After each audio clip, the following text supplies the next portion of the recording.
इस देश के कोने कोने में बिखरी पड़ी हैं ऐतिहासिक कहानियाँ, कुछ पत्थरों में गढ़ी हुई, कुछ मिट्टी में दबी हुई हैं ऐतिहासिक कहानियाँ। हेलो दोस्तों, नमस्कार। मैं प्रहलाद स्वागत करता हूँ आज फिर इस नई वीडियो में। तो आज बात करने वाले हैं बांधवगढ़ किले के इतिहास के बारे में। तो आइए जानते हैं बांधवगढ़ किले का इतिहास। अगर आप मध्य प्रदेश घूमने की योजना बना रहे हैं तो बांधवगढ़ एक ऐसी जगह है जिसे आपको अपनी यात्रा योजना में शामिल करना चाहिए। यह जगह सुंदर परिदृश्य और ऐतिहासिक समृद्धि से भरपूर है। बांधवगढ़ की यात्रा एक दिन की यात्रा है जिसमें बांधवगढ़ राष्ट्रीय उद्यान, बांधवगढ़ किला, आसपास के पास प्रसिद्ध होटलों में से एक सुंदर और आरामदायक प्रवास और भारतीय संस्कृति के इतिहास में गहराई से गोता लगाना शामिल है। अगर आप मौज मस्ती के लिए तैयार हैं तो आपके पास कुछ समय हो तो आप एक रात और 2 दिन भी रुक सकते हैं। बांधवगढ़ पहाड़ियों में वन्य जीवों की श्रृंखला और असाधारण इतिहास में 560 एकड़ के पठार पर स्थित, जिसकी चट्टानें 240 मीटर तक ऊंची हैं। बांधवगढ़ किला पार्क पर हावी दक्षिण मुख पर लौटे हुए भगवान विष्णु की एक बड़ी अखंड प्रतिमा है जिसे शेष सैया के नाम से जाना जाता है। विशाल प्रतिमा के सामने झरने के पानी का एक कुंड भी पाया जा सकता है, जिसके बारे में कहा जा सकता है कि यह चरण गंगा नामक धारा का स्रोत है। ज्वालामुखी चट्टान से बने ऊंचे पानी के टैंक और 11वीं शताब्दी में प्राचीन खंडहर मंदिर बांधवगढ़ किले में आने वाले लोगों को आकर्षण का केंद्र है। बांधवगढ़ किला के कछुओं के लिए एक बड़ा जलाशय भी है। बांधवगढ़ किले का इतिहास गहरा, आकर्षक और इतिहास और पौराणिक कथाओं के प्रेमियों के लिए बहुत सारी जानकारी प्रदान करता है। भारत का सबसे पुराना किला 2000 साल से भी पुराना है। आप नारद पंचरात्रि और शिव पुराण की प्राचीन पुस्तकों के माध्यम से भी जान सकते हैं। इस स्थान का संबंध रामायण से है। बांधवगढ़ का अर्थ पौराणिक और पौराणिक महत्व है। माना जाता है कि इसे भगवान राम ने अपने छोटे भाई लक्ष्मण को उपहार में दिया था। अंग्रेजी में बांधव का मतलब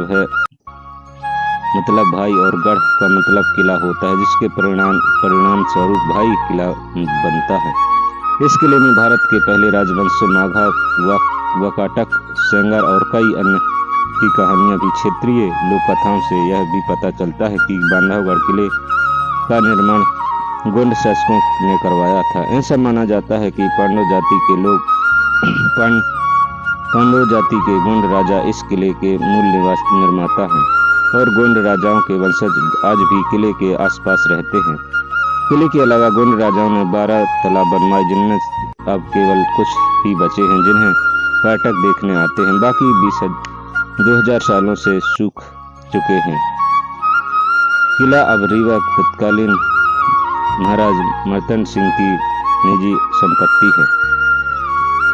पहाड़ी की चोटी पर बांधव देश नामक मंदिर है जहां पुजारी रहते हैं और मंदिर के मुख्य देवता लक्ष्मण हैं। स्थानीय लोग त्योहारों के दौरान कुछ दिनों में मंदिर में आते हैं।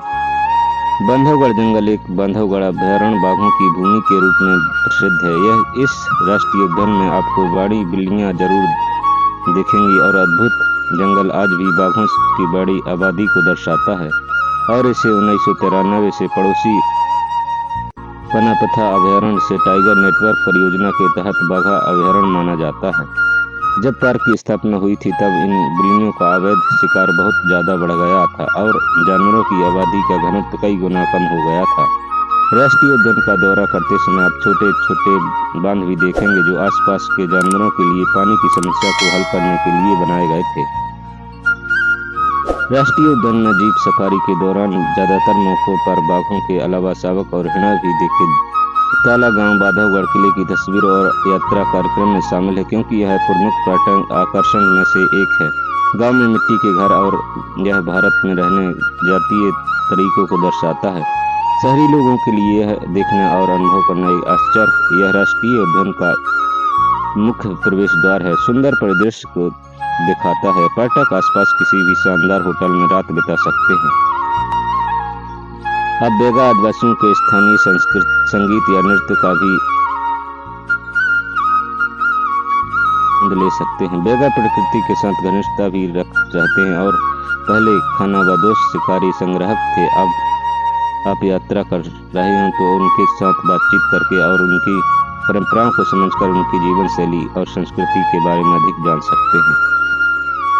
चलिए दोस्तों, आज के लिए इतना ही। वीडियो पसंद आए तो लाइक शेयर सब्सक्राइब जरूर करें। मिलते हैं इसी प्रकार के नेक्स्ट वीडियो में। जय हिंद, वंदे मातरम।